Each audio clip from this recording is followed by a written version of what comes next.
તેણે ચંપાનગરી પર હુમલો કર્યો. દધીવાહન રાજા અને શતાનીક રાજા સાડુભાઈ હતા. તેથી શતાનીક રાજા દધીવાહન રાજાને સમજાવવા માટે ગયા.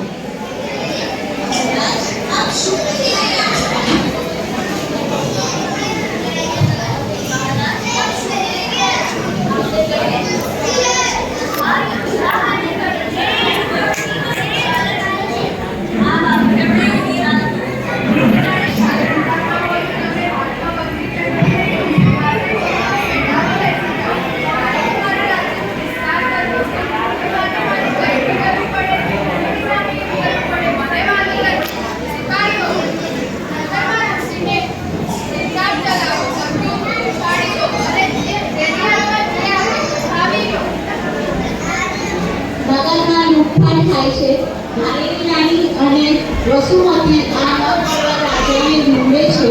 દધીવાહન રાજા ધીરેથી ભાગી જાય છે. શતાનીક પણ ચાલ્યા જાય છે. વસુમતી અને ધારી નિરાશ થઈ એક બાજુ પડે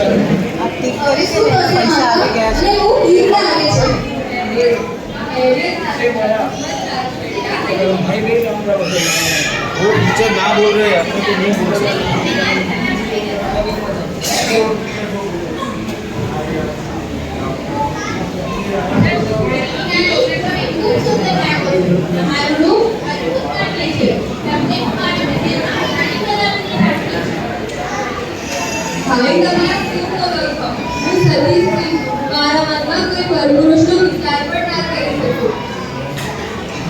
મારા શીલને બચાવવા માટે દીકરીને જ બાજુ થવું પડશે. પણ મારી દીકરીનું શું? એ ભગવાન મારી દીકરીની રક્ષા કરજો.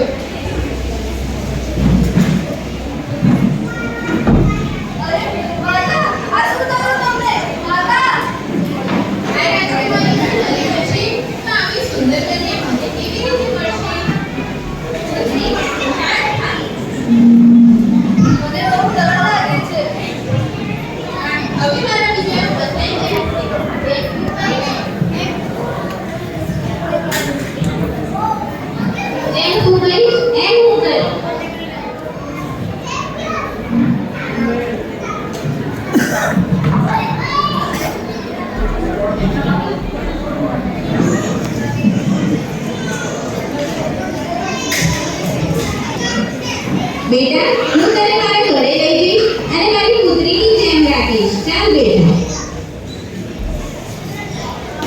દેવી, હું મારા વસુમતીને આપણે ત્યાં લાવ્યો છું. હવે આટલી આપણી પુત્રી છે, એની સંભાળ રાખજો. સારું. આ માણસ નક્કી આ સ્ત્રીને પોતાની પત્ની બનાવીને મને કાઢેલું છે. મારે નક્કી આ છોકરીને ઘરની બહાર કાઢી મૂકવી પડશે.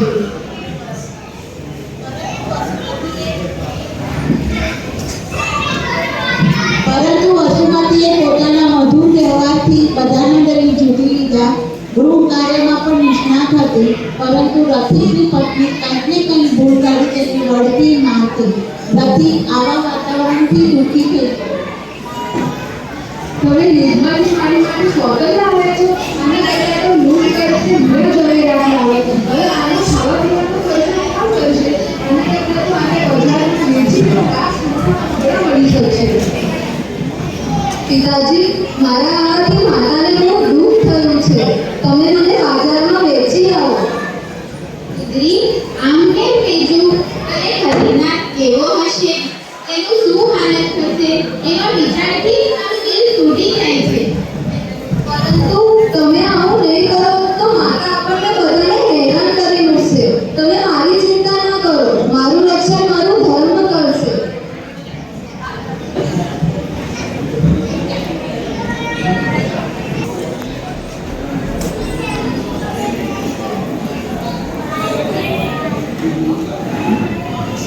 અરે આ છોકરી તો બહુ સુંદર છે, બહુ કામની છે.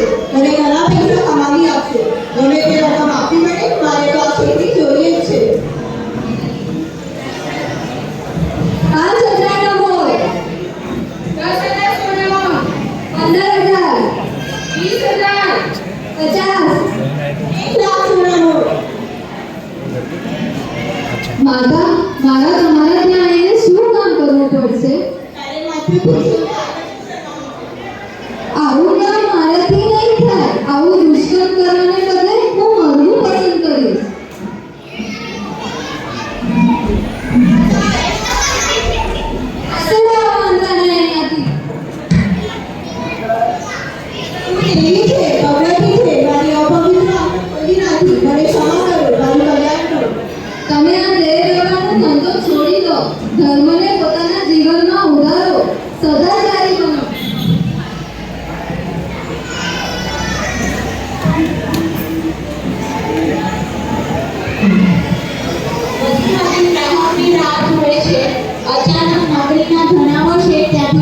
થયા તેમને સંતાન ન હતું. તેમની નજર વસુમતી પર પડી અને વિચારવા લાગી.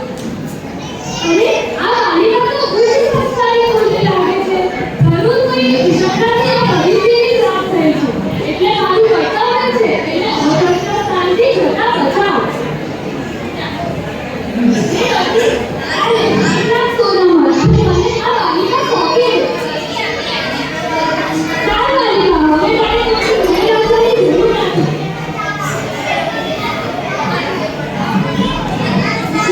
આજે કોઈ સંતાન નથી એટલે આ આપણી બાલિકા છે, આ આપણી પુત્રી છે. તું એનું સંભાળ રાખજે અને તેને કોઈ દુઃખ ન થાય એનું ધ્યાન રાખજે. બેટા, તારું નામ શું છે? તારા માતાનું નામ શું છે? પિતાજી, આપ મને બજારથી ખરીદી લાવ્યા છો. ખરીદેલા દાસદાસીઓનું કોઈ પરિચય કે નામ હોતું નથી.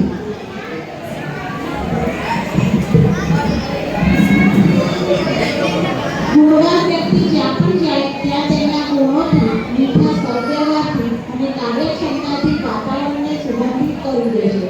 વસુમતીએ શેઠના ઘરના વાતાવરણને શાંત કરવાની શેઠ વસુમતીને ચંદના કરીને બોલાવતા હતા, પરંતુ મૂળા શેઠાને બીજું જ કંઈ વિચારતા હતા. શેઠ, મને આ છોકરી બિલકુલ ગમતી નથી. એને ઘરમાંથી કાઢવી જ પડશે. ત્યાં એક દિવસ શેઠ બપોરે બહારથી આવ્યા. શેઠે નોકર પાસે પાણી કાઢ્યું.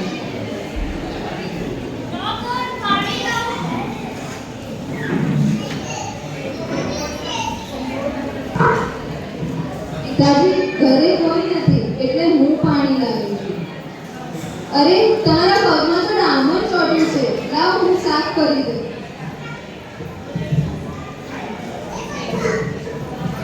આ જોઈને મને ખૂબ ખાતરી થાય છે. વસુમતીએ મારી સોતેલ લાવવામાં આવી. હવે તો મને એને ઘરમાંથી કાઢવી જ પડશે. મૂળા શેઠાણીને અવસર મળી ગયો. શેઠને બહારગામ જવાનું થયું. જેવા શેઠ ગયા કે તરત મૂળા શેઠાણીએ વસુમતીને પકડી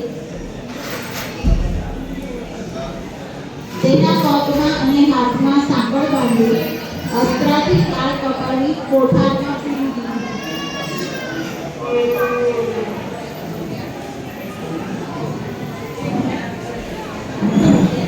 3-4 દિવસ ભૂખી પાછી રહેશે તો આપોઆપ મરી જશે. મારો રસ્તાનો માર્ગ નીકળી ગયો. બધા લોકો તમને 3 દિવસની રજા. હું તો મારા પિયર જાઉં છું. ચોથા દિવસે શેઠ આવે છે અને દરવાજે તાળું જોઈને ચિંતિત થાય છે. મૂળા તો પીર હોય છે. તો સંતા ક્યાં ગઈ? સંતા તો અંદર જ આવી ગઈ.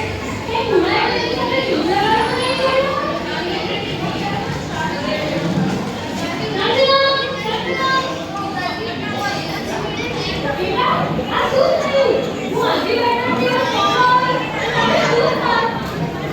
એનો કોઈ હક નથી. પાપ મારા કર્મોનો જ છે.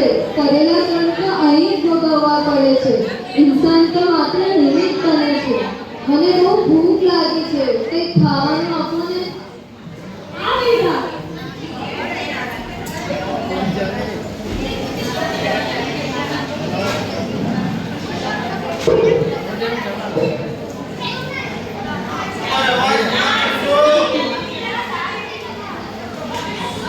બેટા, હાલ તો મારે કંઈ ખાવાનું નથી. આ બાકુડા છે, આ ખાઈ લે. ત્યાં સુધી હું તારી પેલીઓ ખોલવા માટે કોઈને બોલાવી લાવું. 3 દિવસથી તો ઉપવાસ છે. હવે કોઈ મહેમાન આવે તો એને બાકુડા વળાવી કામનું કરું. એક સમયે ભગવાન રામજીનું ત્યાં પદાર્પણ થાય છે. 5 માસ અને 25 દિવસથી ગોદામીની ગલીઓમાં આહાર માટે ફરતા હતા, પરંતુ તેમને અનુકૂળ આહાર મળતો ન હતો. પ્રભુએ 13 બોલનો અભિગ્રહ ધારણ કર્યો હતો. ભૂખી તરસી ચણાને જોઈ 12 અભિગ્રહ પૂરા થયા, પણ 13મો અભિગ્રહ આંખમાં આંસુ હોય તે પૂરો ન થયો. તેથી ભગવાન પાછા ફર્યા. અરે, હું કેવી અભાગી છું. ભગવાને